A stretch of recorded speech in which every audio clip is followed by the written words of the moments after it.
दोस्तों, अगर आप यह वीडियो हमारे फेसबुक पेज पर देख रहे हैं तो हमारे फेसबुक पेज को यहाँ क्लिक करके फॉलो करें और साथ में इस बेल आइकन पर भी क्लिक करें। अगर दोस्तों आप हमारी यह वीडियो यूट्यूब चैनल पर देख रहे हैं तो कृपया करके इस लाल बटन पर क्लिक करके सब्सक्राइब करें और साथ में इस बेल आइकन पर भी क्लिक करें ताकि जो भी हम वीडियो डालें वो सबसे पहले आप तक पहुँच सके।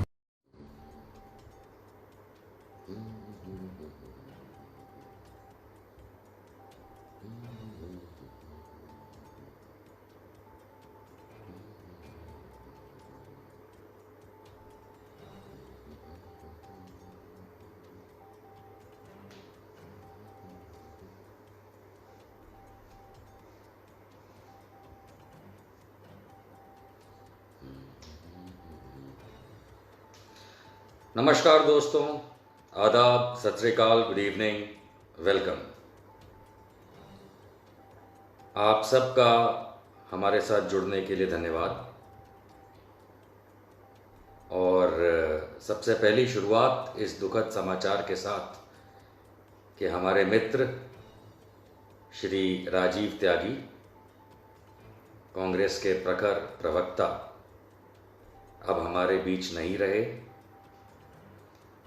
मैं दिली तौर पे बहुत दुखी हूँ इस बात से, क्योंकि राजीव त्यागी जी ने एक अपना कद बनाया कांग्रेस पार्टी में और प्रवक्ता रहे कांग्रेस पार्टी के, और ऐसे प्रखर और मुखर के क्या कहा जा सकता है। हम सब जानते हैं राजीव त्यागी जी की काबिलियत। राजीव त्यागी जी हमेशा याद रहेंगे। उन्होंने जिस तरीके के डिबेट्स किए, जिस तरीके से टेलीविज़न पे उन्होंने आके कांग्रेस पार्टी और भारत का मत रखा, मतलब बात रखी, वो बेजोड़ थी।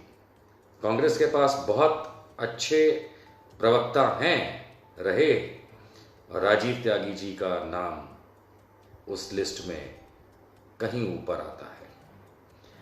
मैंने कई बार राजीव त्यागी जी को, जब मैं खुद टेलीविज़न का पार्ट नहीं था और मैं खुद एक वक्ता, श्रोता, माफ़ कीजिएगा, श्रोता के तौर पे देखता था, एक व्यूअर के तौर पे, मैं तब से राजीव त्यागी जी को देखता आया हूँ और आई विल मिस हिम, क्योंकि जिस तरीके से वो तथ्यों को सही तरीके से पेश करते थे, जिस तरीके से राजीव त्यागी जी ये मान के चलते थे कि सच्चाई ही बयान करनी है, झूठ का साथ नहीं देना है, ऐसे प्रवक्ता कम मिलते हैं। और हाँ, जिस दमखम से राजीव त्यागी जी अपनी बात रखते थे, सलाम सलाम। मुझे याद है कि मुझे कुछ बातें याद आती हैं, तो उनमें से एक बात ये भी याद आती है कि एक शो में पिछले साल मैंने अमीश देवगन को BND कह दिया था और उस BND का फुल फॉर्म था ब्लंडरस एंड डिजास्ट्रस। ये बात भी मैंने कही थी और उसके बाद जो वायरल हुआ वो वीडियो, तब मुझे मालूम चला कि राजीव त्यागी जी ने BND उसको, अमीश त्यागी को, जिस लपेटे में लाके भड़वा एंड दलाल कहा था, तो उस बात से जुड़ गया वो चीज़। तो त्यागी जी की जितनी तारीफ की जाए उतनी कम है, और ख़ास करके इसलिए क्योंकि उन्होंने ना तो कभी सच्चाई का रास्ता छोड़ा, ना कभी उन्होंने किसी से दब के बात करी। मैं आपको बता दूं, मैं चंद एक आध मिनट लूँगा इस बात पे, आपकी इजाज़त हो दोस्तों, तो मैं बता दूं आपको कि डिबेट के एक पैनलिस्ट होने का क्या मतलब होता है, और ख़ास करके जब किसी पार्टी के प्रवक्ता हो। मैं तो नहीं हूँ किसी पार्टी का प्रवक्ता, त्यागी जी रहे और भी बहुत तेरे हमारे पास प्रवक्ता हर पार्टी के हम TV पे देखते हैं, लेकिन त्यागी जी की जो खासियत मैंने देखी औरों में भी है। मैं एक बात कहना चाहता हूँ आप लोगों से, ये मैं आप लोगों से शेयर करना चाहता हूँ इस बात को, कि एक डिबेट जो आप लोग TV पे देखते हैं, उसमें एक अच्छे प्रवक्ता राजीव त्यागी जी जैसे, वो कौन होते हैं, उनकी काबिलियत क्या होती है।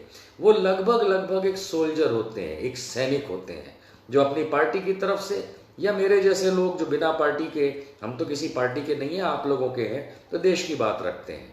तो इसके अंदर कुछ बड़ी इंटरेस्टिंग चीज़ आपको मैं बताता हूँ कि एक अच्छे प्रवक्ता त्यागी जी जैसे की खासियत क्या होती है।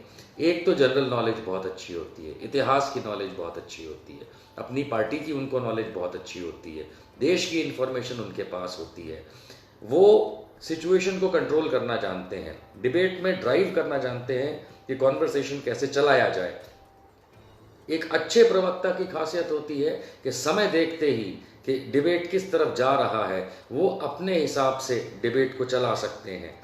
बहुत ही महीनता से, जहां जरूरत पड़े आवाज जोर करके या प्यार से सामने अपने ओपोनेंट को हराने की काबिलियत एक अच्छे पैनलिस्ट में होती है, अच्छे प्रवक्ता में होती है।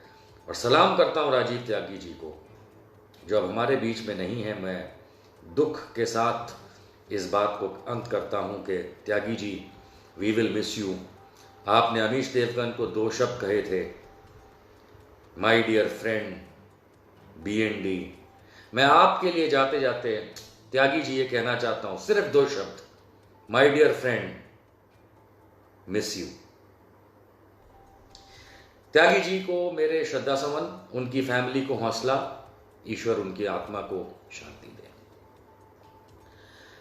अब मैं आगे बढ़ता हूं आप लोगों की इजाजत से, और जो मैंने आज मुद्दा डिसाइड किया था अब मैं उस पर आता हूं। बाबरी मस्जिद,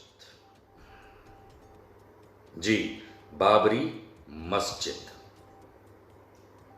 बाबरी मस्जिद मैं क्यों कह रहा हूं? क्योंकि भारत के सुप्रीम कोर्ट ने उसको मान्यता दी और उसको मस्जिद करार दिया।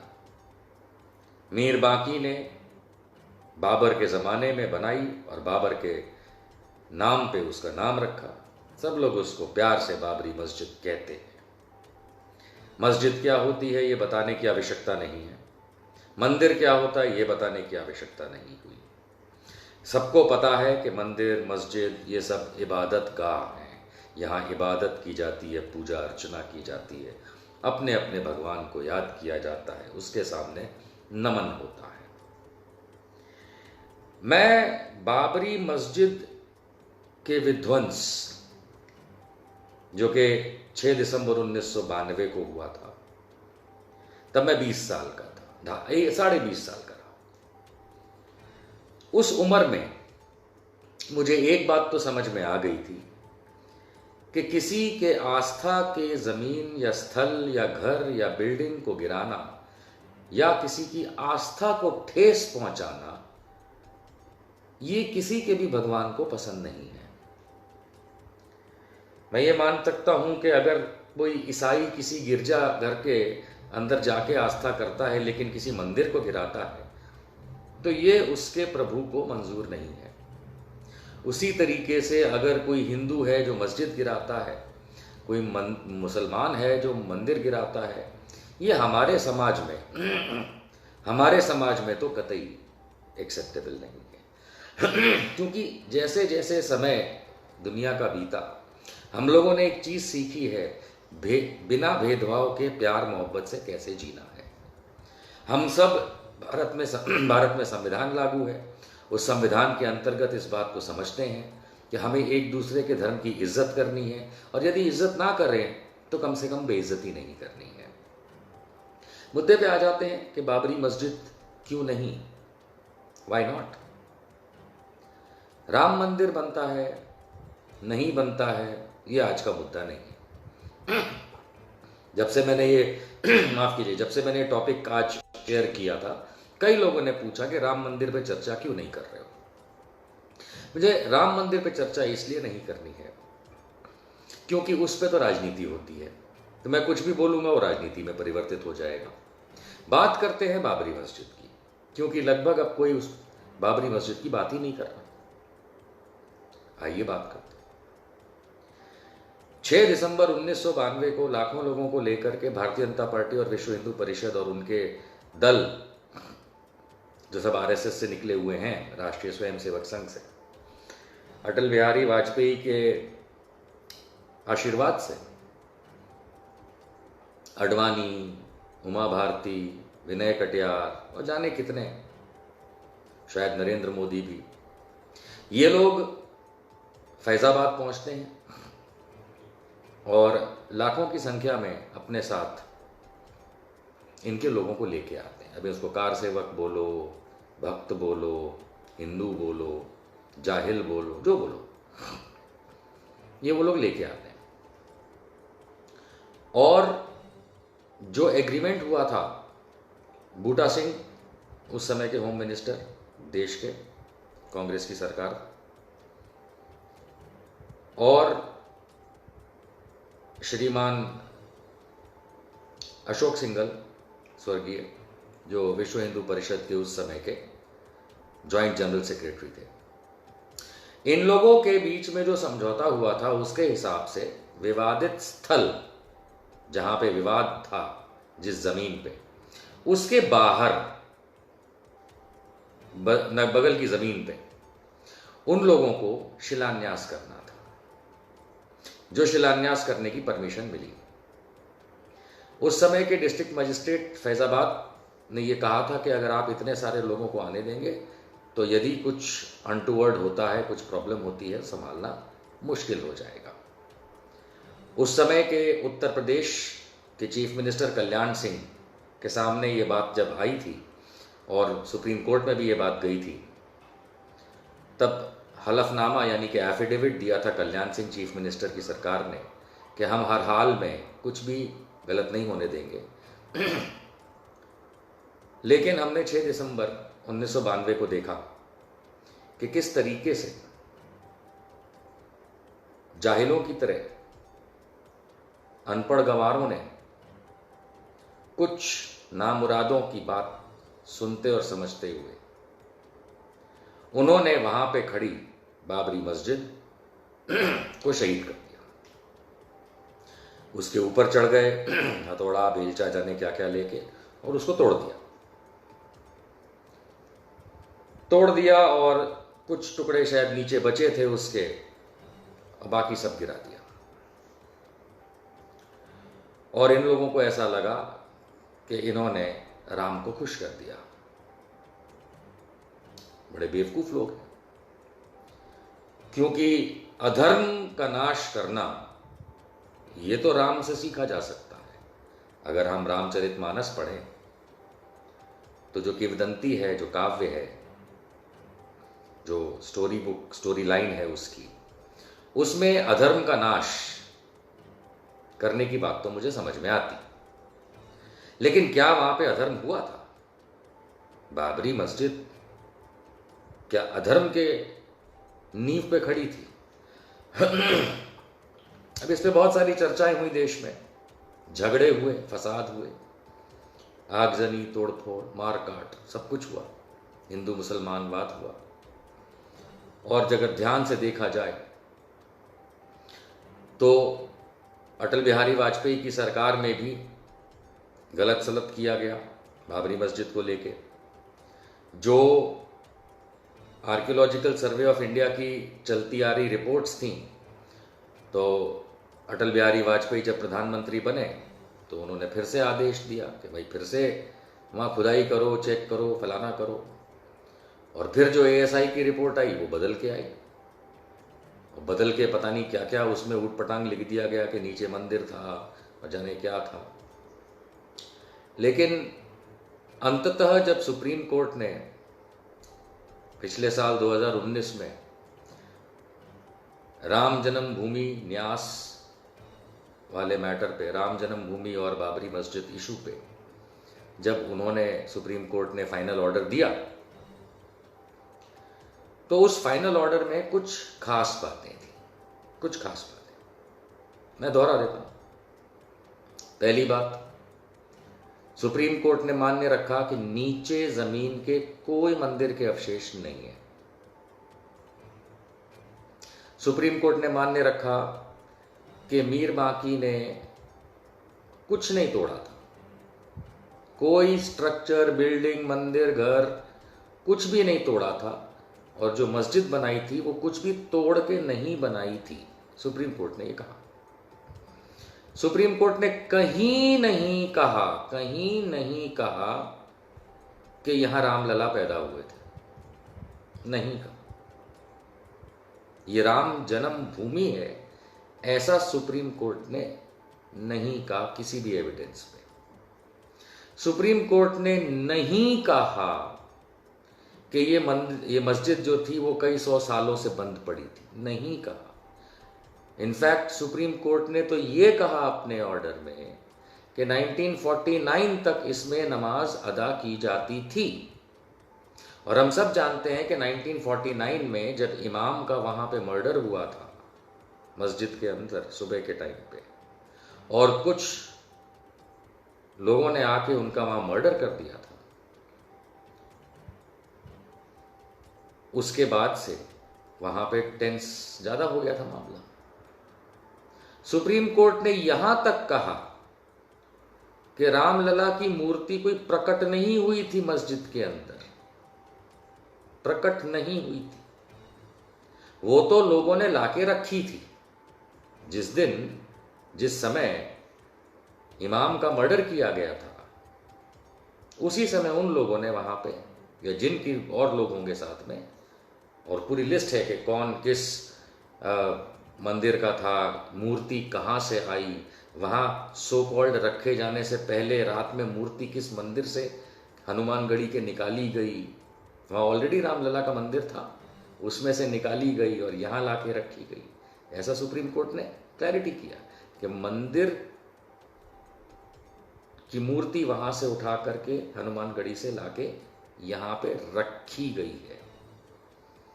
तो जब ना मीर बांकी ने कोई मंदिर तोड़ा, अभी मैं सुप्रीम कोर्ट की भाषा बोल रहा हूं, अपने तरीके से सुप्रीम कोर्ट ने जो कहा वो बता रहा कि कोई मंदिर नहीं तोड़ा मीर बांकी ने। मंदिर तो छोड़िए, उसने कुछ भी नहीं तोड़ा। जहां पे मस्जिद बनाई, बाबरी मस्जिद, कुछ नहीं तोड़ा था। अर्थात ये जो स्यूडो हिंदू हैं, नकली हिंदू हैं, आरएसएस वाले और उनके औलादें, इनका ये कहना कि मंदिर तोड़ के मस्जिद बनाया गया, गलत। कुछ नहीं तोड़ा गया। मीर बांकी ने वहां मस्जिद बनाई, उसकी जमीन थी, उसने बनाई। रामलला वहां पैदा हुए थे, नो, सुप्रीम कोर्ट ने इसको नहीं माना है। ये नकली हिंदू जितना चिल्लाते रहे, नकली हिंदू जितना चिल्लाते रहे, लेकिन हमारे देश के सुप्रीम कोर्ट ने अपने ऑर्डर में कहीं नहीं माना ही नहीं कि यहां रामलला पैदा हुए, नहीं हुए।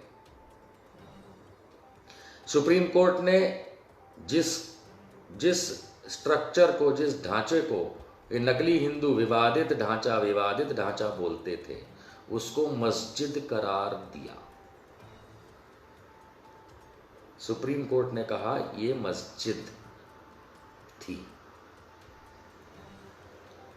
तो जब इतना सब क्लियर है कि ना तो वहां रामलला पैदा हुए, छोड़िए कांग्रेस को, जनता दल को, कम्युनिस्ट पार्टी को, सबको छोड़ दीजिए साइड में, यहां राजनीतिक बात मैं नहीं कर रहा हूं, सुप्रीम कोर्ट की बात कर रहा हूं। सुप्रीम कोर्ट ने खुद कहा, मैं पता नहीं कितनी बार रिपीट हो रहा है लेकिन मैं कर रहा हूं, सुप्रीम कोर्ट ने कहा वहां मंदिर नहीं था पहले। सुप्रीम कोर्ट ने कहा मीर बांकी ने कुछ भी तोड़ के मस्जिद नहीं बनाई। सुप्रीम कोर्ट ने यह नहीं कहा कि वहां राम पैदा हुए थे। और इतना सब कहने के बाद, ये जानते हुए माननीय सुप्रीम कोर्ट जी कि 6 दिसंबर 1992 को हरामजादों ने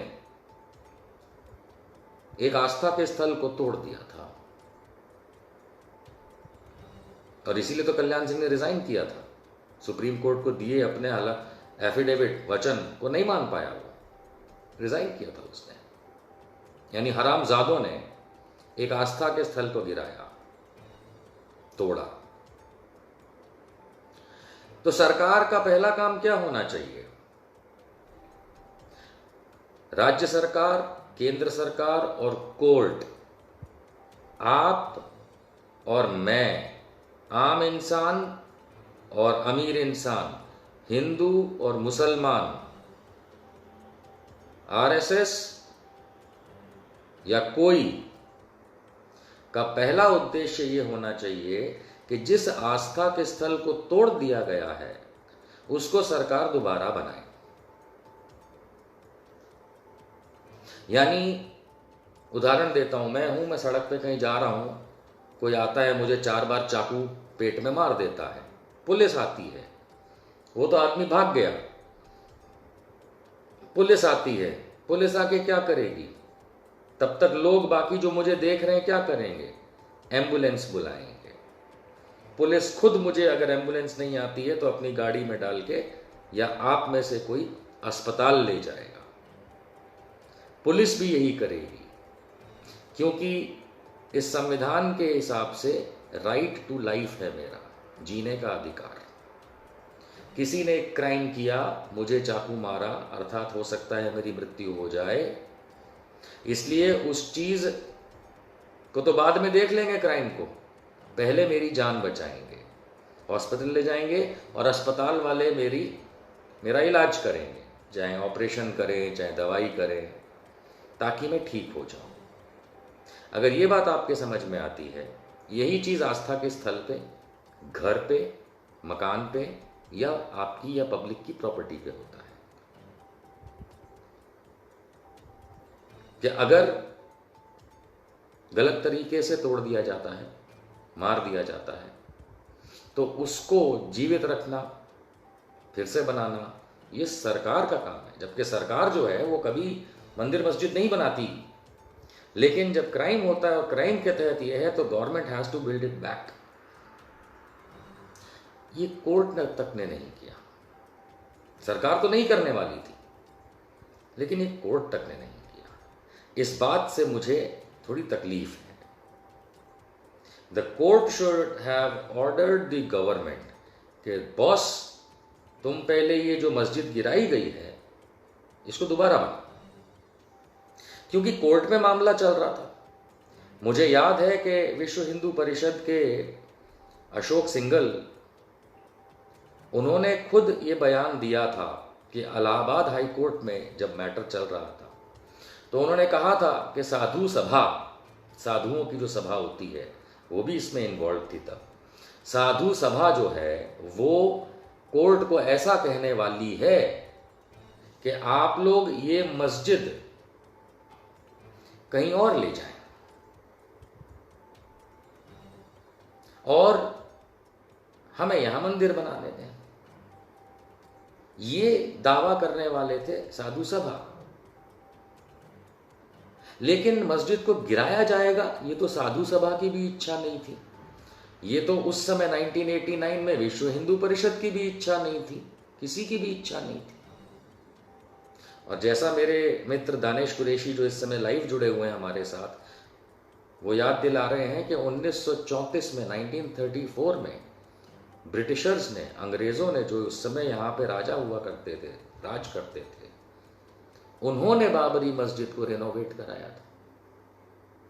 यानी सरकार का काम होता है कि अगर कहीं नुकसान हो रहा है, आप चारों तरफ देखिए, जो पुरानी पुरानी बिल्डिंगें होती हैं, चाहे वो मुगलों की हों चाहे वो हिंदुओं की हों, उसको रेनोवेट किया जाता है। कहीं भी जाइए, बड़े शहरों में, छोटे शहरों में, archaeological survey of India ASI वो रेनोवेट करता रहता है। अरे ये प्लास्टर गिर गया, इसको ठीक कर दो, या दीवार ढह गई, इसको दोबारा बना दो, ये पिलर गिर गया, इसको दोबारा बनाओ, छत गिर गई, इसको दोबारा। करते हैं कि नहीं करते हैं? क्यों करते हैं? गिर जाने दो? नहीं, ये हमारी धरोहर है, चाहे किसी की भी बनाई हुई हो, ये सब हमारी धरोहर है, किसी के बाप की नहीं है। तो मेरा कहने का मतलब ये है कि बाबरी मस्जिद जो है उसको तोड़ा गया और वो एक गुनाह था। उसके बाद सरकार को पहला काम करना चाहिए था कि उसको रेनोवेट, उसको रिस्ट्रक्चर करे, उसको दोबारा खड़ा करे, जो सरकार ने नहीं किया।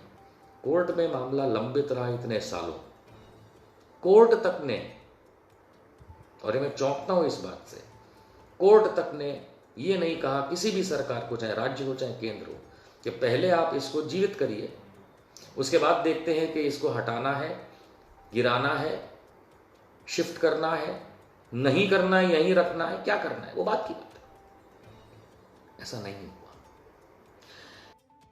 मानना दोस्तों ये है कि सबसे पहले तो बाबरी मस्जिद को खड़ा करना पड़ेगा, और जहां पे ये नकली हिंदू राम मंदिर बना रहे हैं वहां पे राम मंदिर नहीं बनेगा, क्योंकि ना तो वहां राम पैदा हुए, सुप्रीम कोर्ट, ना मीर बाकी ने किसी मंदिर को तोड़ करके मस्जिद बनाई, सुप्रीम कोर्ट, ना वहां मीर बाकी ने जब मस्जिद बनाई तो राम मंदिर तो छोड़िए कोई भी ढांचा नहीं तोड़ा, सुप्रीम कोर्ट। तो जब वो राम की जगह ही नहीं है, सुप्रीम कोर्ट। जब मीर बाकी ने कुछ तोड़ा ही नहीं था, सुप्रीम कोर्ट। जब मस्जिद माना है इसको, सुप्रीम कोर्ट। तो मेरे भाई राम मंदिर बनाने का ऑर्डर देने का भी अधिकार सुप्रीम कोर्ट को किसने दिया? किसने दिया? मैं पूछता हूं सुप्रीम कोर्ट जी से, मैं पूछता हूं कि जब आप खुद कह रहे हो इतना सब, तो आपने राम मंदिर बनाने का ऑर्डर का अधिकार कहां से पाया? कहां से पाया? अब आप बोलेंगे तिरंगे की छांव में बैठा हूं और मैं सुप्रीम कोर्ट से सवाल कर रहा हूं। जी, ध्यान से देखिए इस अशोक चक्र को, ध्यान से देखिए।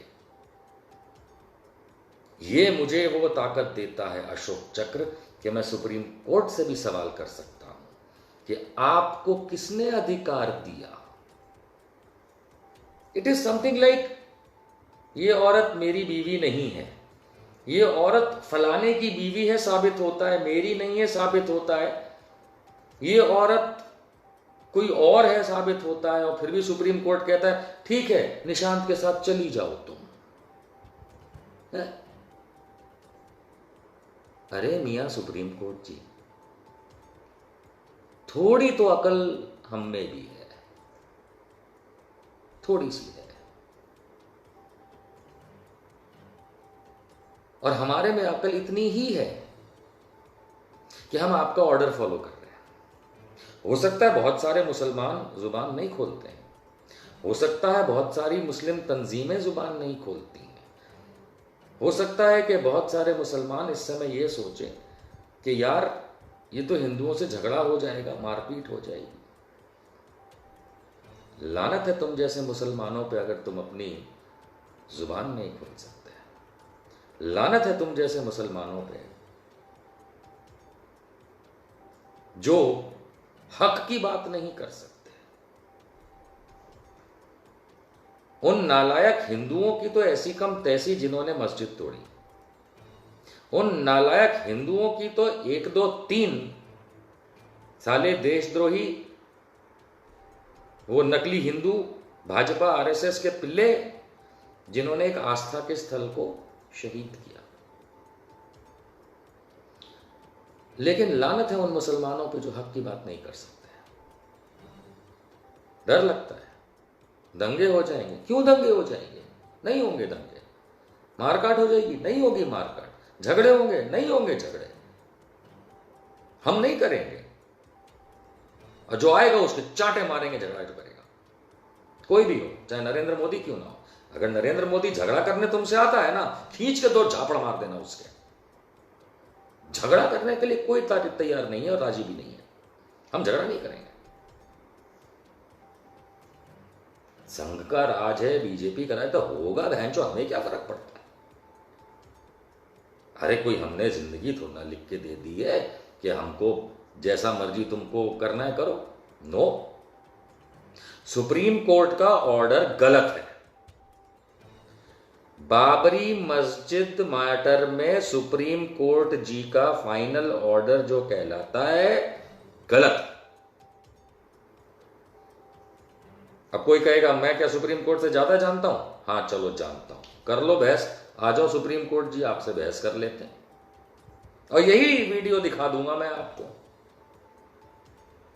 यही 4 पॉइंट मैं आपसे दिखा दूंगा। आप सुप्रीम कोर्ट हैं, बिल्कुल सलाम है आपको, लेकिन आप सुप्रीम कोर्ट होकर के गलत आदेश दे सकते हैं। ये तो आप सुप्रीम कोर्ट ने भी कई बार माना है कि कोर्ट गलत फैसला दे सकता है, लेकिन जिस तरीके से ये हिंदूवादी हिंदू तत्व जो बनकर के घूम रहे हैं, चाहे वो बीजेपी के हों, आरएसएस के हों, वीएचपी के हों या उनके गुंडे हों, कि नहीं बस अब तो कोई कुछ नहीं बोलेगा, ऐसा नहीं होगा।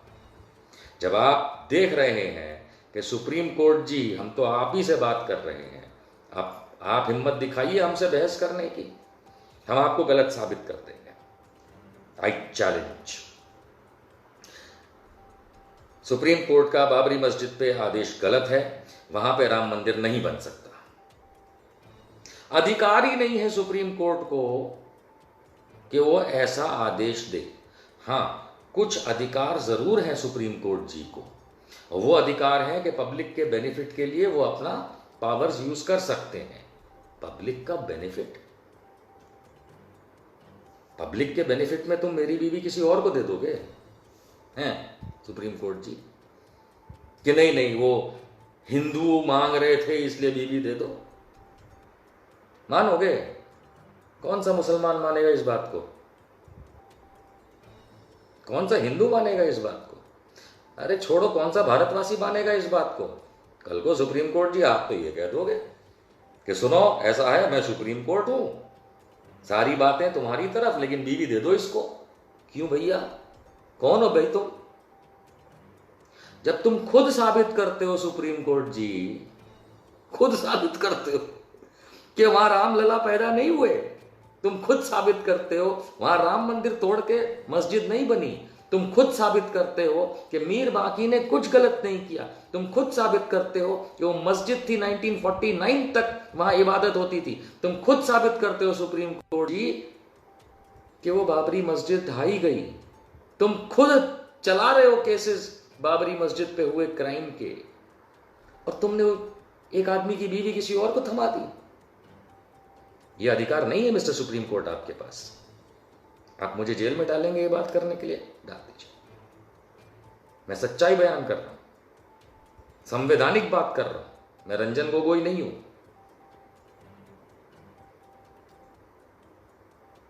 समझ गए? और ये मयूर टंडन जो तू यहां लिख रहा है ना, अगर तेरा एड्रेस मेरे को मिल गया ना तो पुलिस तेरे को अभी उठा के ले जाएगी, तू बच के रहना। सोशल मीडिया पे तू ये गंदगी मत लिखा कर, तू कोई भी हो। मयूर टंडन भाग ले तू यहां से, मैं बता रहा। तेरे घर पे पुलिस जाके तेरे माँ बाप सबको उठा लेगी तेरे इस स्टेटमेंट के ऊपर, समझ ले मयूर टंडन। औकात में रहना, जानता नहीं है अभी तू। खैर, ऐसे चूतिया आते रहेंगे हमारे लाइव्स में उलट सुलट बोलने के लिए। आइए मुद्दे पे चलते हैं। दोस्तों, अगर आप यह वीडियो हमारे फेसबुक पेज पर देख रहे हैं तो हमारे फेसबुक पेज को यहाँ क्लिक करके फॉलो करें और साथ में इस बेल आइकन पर भी क्लिक करें। अगर दोस्तों आप हमारी यह वीडियो यूट्यूब चैनल पर देख रहे हैं तो कृपया करके इस लाल बटन पर क्लिक करके सब्सक्राइब करें और साथ में इस बेल आइकन पर भी क्लिक करें, ताकि जो भी हम वीडियो डालें वो सबसे पहले आप तक पहुँच सके। बस माफ कीजिएगा तिरंगा जी, ये आपके जो नकली देशभक्त कुत्ते के पिल्ले आ जाते हैं ना लाइव में गलत सलत लिखने के लिए, वो आपको भी गलत कहते हैं, मयूर टंडन जैसे। खैर, so going back to the basic point कि वहां राम मंदिर नहीं बनेगा। वहां राम मंदिर बनने का कोई कानूनी अधिकार सुप्रीम कोर्ट को भी नहीं है देने का। सबसे पहले तो सुप्रीम कोर्ट को वहां पे दोबारा मस्जिद खड़ी करवानी पड़ेगी। क्या हुआ? अच्छा, आदेश आ चुका है, आने दो, फिर आएंगे। अभी तो सिर्फ 5 जज की बेंच थी, कॉन्स्टिट्यूशनल थी। क्या आप जानते हैं कि इस देश में सबसे बड़ी बेंच 27 जजों की बेंच हो सकती है, और सिर्फ एक मामले में हुई भी थी। तो ऐसा नहीं है कि हम ये सब बात मान करके चुप रह जाएंगे। जिस मुसलमान को अपने हक की बात ना करनी हो वो अपना नाम बदल ले और शर्मा आर्मा रख ले या सिंह विंग रख ले, और जिस हिंदू को राम नहीं पता क्या है, क्योंकि इतना सब समझने के बाद भी हम जानते हैं कि वहां कोई अधर्म नहीं हुआ था, और राम अधर्म के साथी नहीं है। अगर ये हिंदूवादी तत्व तो सोचते हैं कि राम इनके साथ ही है, कतई नहीं। राम तुम्हारे नहीं है, तुम गधे हो। राम जो हैं वो धर्म का साथ देते हैं एज पर रामचरितमानस। मैं भी उतने पे ही रहता हूं। सो बॉटम लाइन, वहां पे राम मंदिर नहीं बनेगा।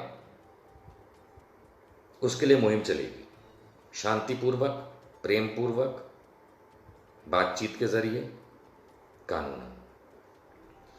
वहां मस्जिद बनेगी और दोबारा बाबरी बनेगी। हाँ, साथ में मंदिर बनाना है, मोस्ट वेलकम, आ जाओ, मैं करवाऊंगा।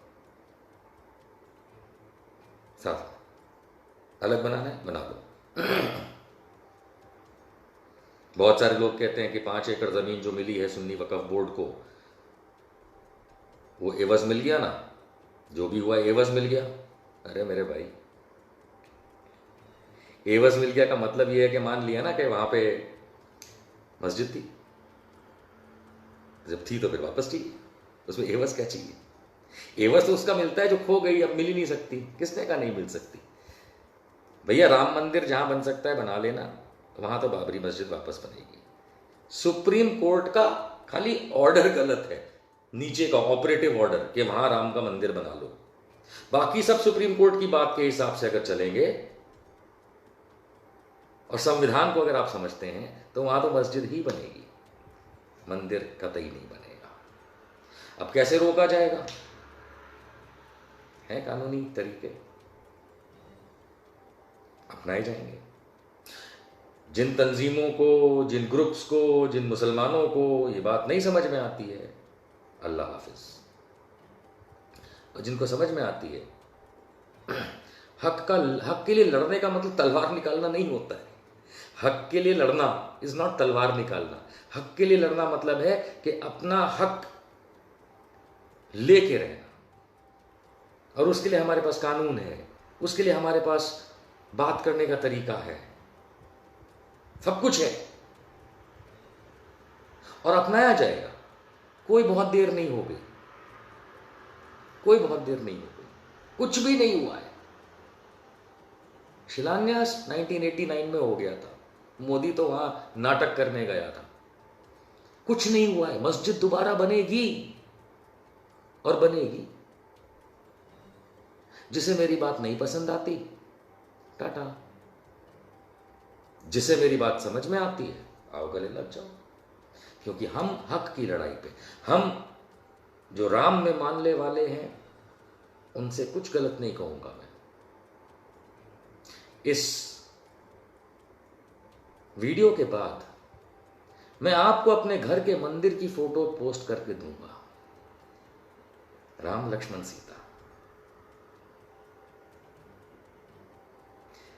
राम अधर्म के साथ नहीं, और ये मोदी फोदी ये नहीं है धार्मिक लोग, कोई ये बीजेपी आरएसएस ये नहीं है, ये तो सबसे बड़े अधर्मी है। राम इनके साथ नहीं है। राम कभी नहीं, आज राम यहां जमीन पे हो तो वो ये नहीं कहेंगे कि मस्जिद तोड़ो, या मैं यहां पैदा हुआ था, वो तो उन्होंने आके नहीं कहा।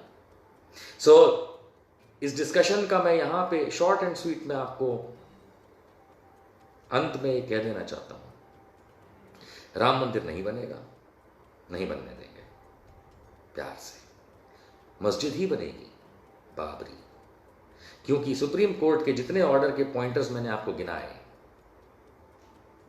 जितने भी पॉइंट्स मैंने आपको गिनाए, वो सारे के सारे मस्जिद के फेवर में हैं। बस नीचे एक लाइन, मंदिर बना लो। देखो रंजन गोगोई साहब, आपकी हम इज्जत करते हैं, आपकी इज्जत तो बहुत लोगों ने कर ली, अब हम नहीं मानेंगे। We will not agree. मैं सुप्रीम कोर्ट के इस आदेश से एग्रीमेंट नहीं रखता हूं। बहुत से लोग कमेंट में लिख रहे हैं बहुत सारी बातें, किस तरीके से क्या करना चाहिए, क्या नहीं करना। आप सबके सुझाव वेलकम है। मैं चाहूँगा कि आप ये वीडियो हो सके उतना शेयर कीजिए, ताकि मुझे सब तरफ से फीडबैक मिले। वो बीच में गधा आया था मयूर टंडन, वैसा फीडबैक भी मिले, और बाकी आप जो सैकड़ों लोग ये फीडबैक दे रहे हैं वो भी मिले, ताकि सही तरीके से इस मामले को लॉजिकल एंड लीगल एंड तक ले जाया जाए। राम मंदिर नहीं बनेगा, बनेगी तो बाबरी मस्जिद। वो इसलिए क्योंकि वहाँ थी बाबरी मस्जिद और सुप्रीम कोर्ट ने सब साबित कर दिया है, ना रामलला पैदा हुए वहाँ पे, ना राम का कोई मंदिर तोड़ के मीर बांकी ने कुछ बनाया। जो भी मीर बांकी ने बनाया सही बनाया। मस्जिद थी, 49 तक नमाज होती थी, इमाम को मारा, मूर्तियां लाके रखी गई, बाबा जी घंटा, सॉरी नो टेम्पल ओनली मस्जिद। भारत देश हमारा है, किसी के बाप का नहीं। राहत इंदौरी साहब, राजीव त्यागी जी, आपको मेरा सलाम। We all will miss you, but I assure you सच्चाई की लड़ाई हम लड़ते रहेंगे। राहत भाई एंड राजीव भाई, सच्चाई की लड़ाई हम लड़ेंगे